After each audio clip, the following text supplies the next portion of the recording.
All right, so let's talk about protein.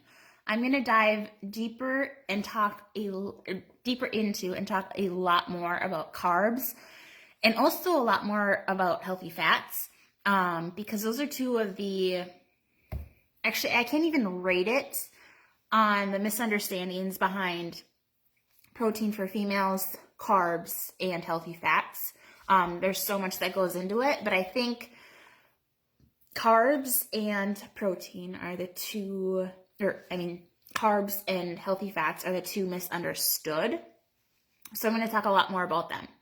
The most important thing that you need to understand about protein is, yes, it helps build muscle. No, as a female, you're not going to bulk up unless you are specifically trying to bulk up.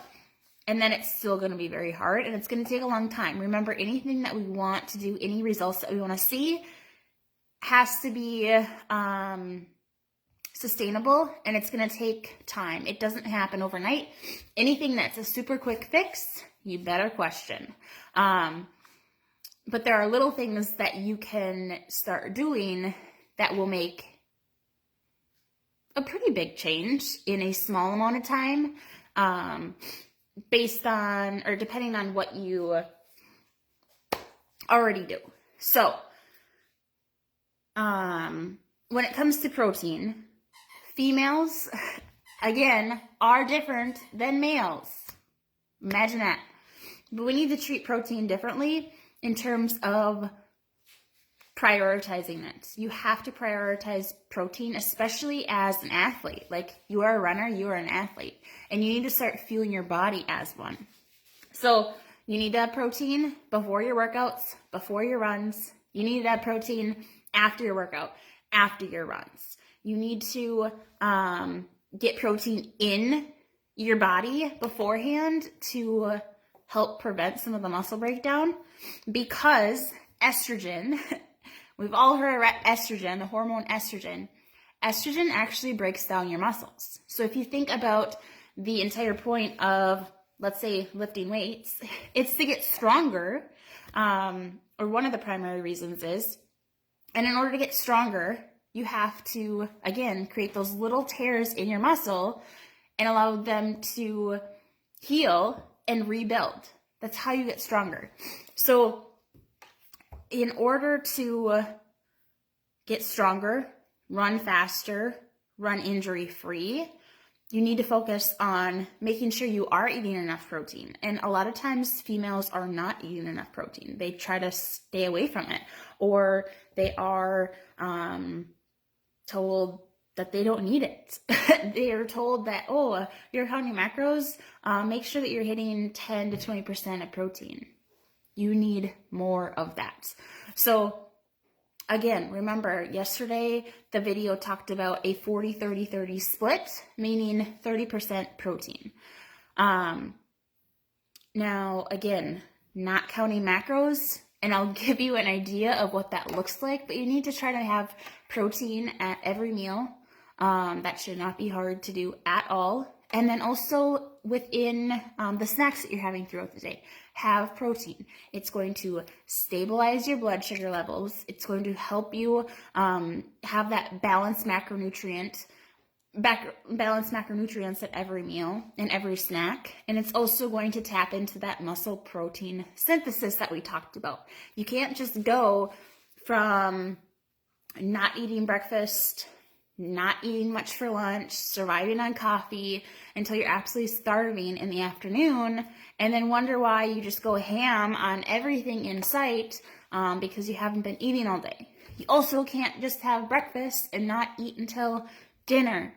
You need to be eating consistently throughout the day in order to ensure that you are tapping into that muscle protein synthesis. You're having steady energy levels, good digestion, your blood sugar levels are stable, and you're taking that well-rounded approach to nutrition and to wellness.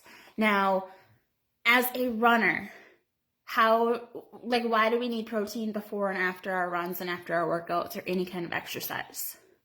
Again, I mentioned estrogen, and I'm going to get a little bit of sciencey on you again, but in order to, if you think about, again, I kind of got sidetracked, but working out, lifting weights, you have to break your body down and build it back up again. How do you build it back up again? By eating protein. You have to help your body, especially as a female. Men have a 22-hour recovery window. Women have a 30-minute recovery window. It's crazy how different they are, but you have to understand and work with your female physiology, which is why I'm telling you right now, you have to have protein within 30 minutes of finishing your workout, with finishing your run, finishing your swim, finishing your ride, whatever exercise you're doing, a hike, have protein within 30 minutes, and that protein is going to stop the muscle breakdown caused by estrogen. Estrogen will continue to break your muscles down if you don't get protein. You have to stop the muscle breakdown.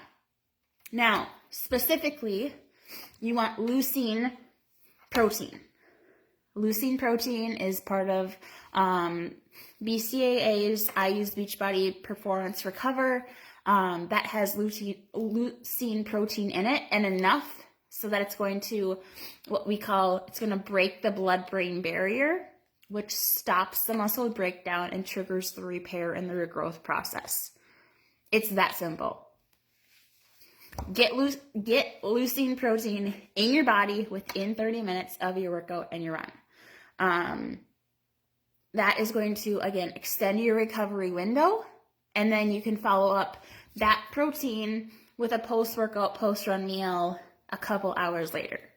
So as soon as I'm done with my run, as soon as I'm done with my workout, like today was a rest day from running. I lifted weights, and then it's tax season. Tax season is insane. That's why this video is late, because I helped my husband's tax firm.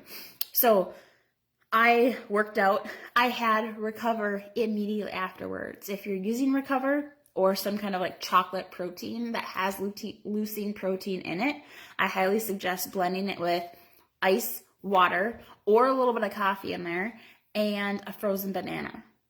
Like, that's the best combination, and the coffee actually enhances the flavor of the chocolate. So make sure that you're getting that Recover or that protein in within 30 minutes. And then 2 hours afterwards, I had my post-workout meal.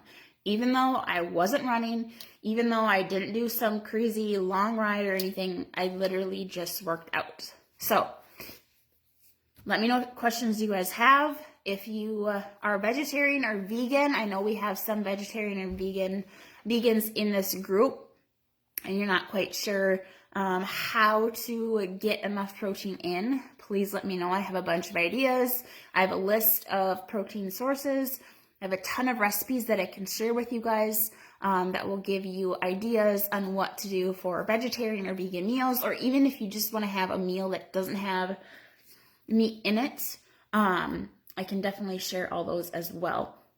But protein is probably one of the easiest topics, shortest topics to talk about. So I wanted to talk about that first because it's something that you can start implementing immediately. This is one of those things. Remember, anything that creates lasting change isn't going to be some quick fix. But this is something that you can implement tomorrow and start seeing the results right away. If you start using Recover tomorrow after your workout, you're going to realize that you are not sore the following day because you prioritize that protein. So tomorrow morning, afternoon, evening, or if you haven't even worked out or ran today and you're planning on it, get protein in within 30 minutes. Just take off your shoes, make your shake or whatever protein you're going to have, and then go about your post-run, post-workout routine. That's what I do. I literally get home, take off my shoes, and then obviously, like, if I'm wearing a hat that's covered in snow or something, I take that off. But I make my Recover even before feeding the dogs, first thing in the morning, after my run.